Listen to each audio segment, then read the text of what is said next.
അസ്സലാമു അലൈക്കും വറഹ്മത്തുള്ളാഹി വബറകാതുഹു. പ്രിയപ്പെട്ട സഹോദരങ്ങളെ, ആദ്യം തന്നെ എനിക്ക് പറയാനുള്ളത്, നമ്മൾ ഈ വിഷയം പറയുന്നത് മുസ്ലിമായി ജീവിച്ച് മുസ്ലിമായി മരിക്കാൻ ആഗ്രഹിക്കുന്നവരോട് മാത്രം കേട്ടോ, എല്ലാവരോടും അല്ല. അതുകൊണ്ട് തന്നെ ഈ വിഷയം കേട്ടിട്ട് നിങ്ങൾക്ക് എന്നെ തെറി വിളിക്കാൻ തോന്നുന്നുണ്ടെങ്കിൽ അതിൻ്റെ ആവശ്യമില്ലല്ലോ അല്ലേ. ഇത് മുസ്ലിമായി ജീവിച്ച് മുസ്ലിമായി മരിക്കാൻ ആഗ്രഹിക്കുന്നവരോട് മാത്രമാണ്. അപ്പം അങ്ങനെയുള്ള ആളുകൾ മാത്രം കേട്ടാൽ മതി, അല്ലാത്തവരങ്ങ് സ്ക്രോൾ ചെയ്ത് പോയിക്കോട്ടോ. അവർക്കിത് കേൾക്കാൻ പറ്റൂല, അവരിത് കേൾക്കണ്ട. അതായത് ഇപ്പോൾ കഴിഞ്ഞ മാസം നമ്മുടെ തമിഴ്നാട്ടിൽ സിനിമാ നടൻ കൂടെയായ ഇപ്പോൾ രാഷ്ട്രീയ നേതാവായി നിൽക്കുന്ന വിജയ്, അദ്ദേഹത്തിൻ്റെ ഒരു രാഷ്ട്രീയവുമായി ബന്ധപ്പെട്ടൊരു പ്രോഗ്രാം നടന്നു അല്ലേ, ഒരു സമ്മേളനം നടന്നു. വളരെ കുറച്ച് ആളുകൾക്ക് മാത്രം പങ്കെടുക്കാൻ പറ്റിയിരുന്ന ആ ഏരിയയിൽ ആയിരക്കണക്കിന് ആളുകൾ തിങ്ങി നിന്ന് ഒരുപാട് ആളുകൾ മരിച്ചുപോയി, തിക്കിലും തിരക്കിലൊക്കെ പെട്ടിട്ട്. എന്നാൽ അന്ന് നമ്മൾ എന്താ അതിൻ്റെ ഇടയിൽ കമൻറ്റ് ചെയ്തത്? അണ്ണന്മാർ, പാണ്ടികൾ അല്ലേ, ഒരു ബോധമില്ല, കിറുക്കന്മാർ. ഒരു മനുഷ്യന് വേണ്ടി ഇങ്ങനെ തിക്കും തിരക്കും കൂട്ടിയിട്ട് അയാളുടെ വാക്ക് കേൾക്കാൻ പോയതാണ്, എന്നിട്ട് തിങ്ങി ഞെരുങ്ങി മരിച്ച് അല്ലേ. മലയാളികൾ അങ്ങനെയൊന്നുമല്ല, നമ്മൾ 100% സാക്ഷരത നേടിയവരാ. നമ്മൾ കണ്ട്, എവിടെ കണ്ട്? നമ്മൾ കാസർഗോഡ് കണ്ട്.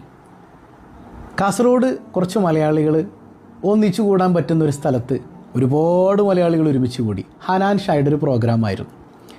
അവിടെ തിക്കിലും തിരക്കിലും ഒക്കെ പെട്ടിട്ട് ഒരുപാട് ആളുകൾക്ക് പരിക്കേറ്റു, അവരൊരുപാട് ആളുകൾ പ്രയാസത്തിലായി. ഇതിനൊക്കെ വിമർശിച്ചു കഴിഞ്ഞാൽ നമുക്കാണ് കുറ്റന്നേ. ഇവർക്കൊന്നൊരു പ്രശ്നമില്ല. ഇതിനൊക്കെ വിമർശിക്കുന്ന നമ്മൾ മോശക്കാർ, തെമ്മാടികൾ, കള്ളന്മാർ, ഏതോ നൂറ്റാണ്ടിൽ ജനിക്കേണ്ടിയിരുന്നവർ, ഇസ്ലാമിനെ ശരിക്കും മനസ്സിലാക്കാത്തവർ, ആര് ഇതിനെ വിമർശിക്കുന്ന ആളുകളെ ഒന്ന് ആലോചിച്ച് നോക്കി. ഈ വീഡിയോസൊക്കെ നിങ്ങൾ കാണുന്നില്ലേ?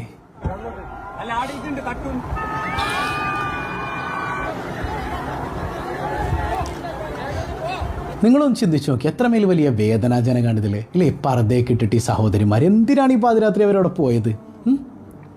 വല്ല വാഴ് കേൾക്കാനോ വല്ല ദിക്ർ ഹൽക്കയിൽ പങ്കെടുക്കാനോ അള്ളാൻ്റെ ഇൽമു പഠിക്കാനോ? ഒന്നിനുമല്ല.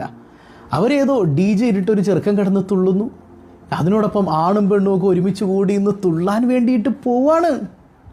അതിൽ പർദ്ദയും അതുപോലെ തന്നെ ഹിജാബും ഒക്കെ ധരിച്ചിട്ടങ്ങ് പോവുക. അതിനെ വിമർശിച്ച് കഴിഞ്ഞാൽ നമ്മൾ മോശക്കാരാവുക.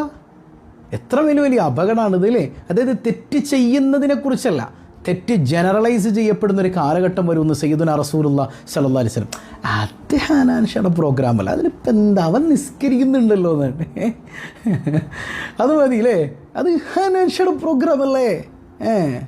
ഏതാണ്ട് റസൂലുള്ളാഹിൻ്റെ പ്രോഗ്രാമാണെന്ന് പറയുന്നത് പോലെയാണ്. ആ ഒരു അർത്ഥത്തിലാണ് കുറേ മുത്തുമണികൾ ഈ ഡയലോഗ്സൊക്കെ കീച്ചു വിടുന്നത്. എത്ര മോശമാണ് മക്കളെ. ഒരു സഹോദരി പറയുന്നത് നിങ്ങൾ